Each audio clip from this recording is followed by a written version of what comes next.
Nilabas na ang Final 12 ng Gilas. Sino-sino nga ba sila?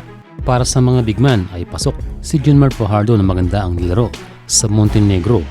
Ikalawa ay si Japet Aguilar na dagdag athleticism sa ilalim. Kai Soto na inaasahang ibibigay ang lahat sa darating ng World Cup. And syempre ang ating best performing big man na si AJ Adu.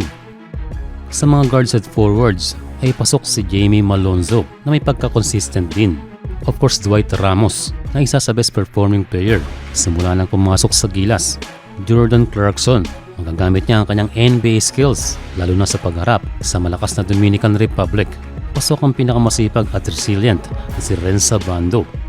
At syempre hindi mawala ang captain ball na si Scottie Thompson.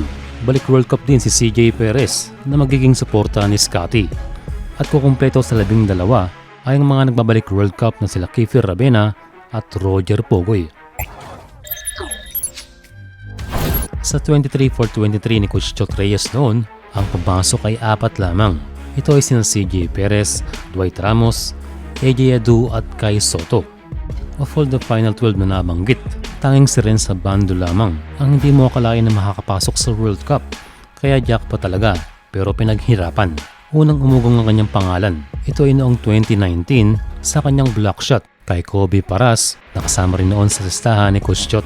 Nang tuloy-tuloy na ang kanyang success, pero late na rin ang maimbitahan ng Gilas. Ito ay noong 2022. Kaya 1 year and 3 months pa lang itong si Abando. Pero sa kanyang skills at sipag sa trabaho ay malayo na ang narating.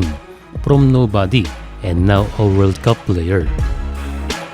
Sa mga nagdaang tune-ups ay quality time ang kanyang naibigay. And pagdating sa World Cup, hopefully ay magtuloy-tuloy at maging balanse ang rotation ni Coach dahil same position sina Perez, Pugoy at Abando. Ang kalakasan naman na ibibigay ni Renz ay ang shooting na partisana ni Jordan Heading. Hopefully ay maging consistent siya sa World Cup. Pangalawa ay sanay sa fast-paced game na normal lang sa Korean Basketball League. At ang pinaka-bonus ay ang kanyang athleticism na nagagamit niya sa depensa. Well, maraming nagsasabi na manipis itong ating kababayan. Is maaaring kulang siya sa timbang. Pero good example ng kanyang performance sa Korea na hindi naging main problem ang kanyang build at mukhang yan ang kanyang ideal weight dahil marami siyang nasa palan na import sa KBL. Well, again, basketball is a team sport. Kahit gaanong katalented pa ang ating lineup, pero kung hilaw naman ang preparasyon at ma-outcoach tayo, ay maaari tayong mag-struggle. And for now, naway pagpalain ang ating team na makasungkit ng panalo at makamove sa second round.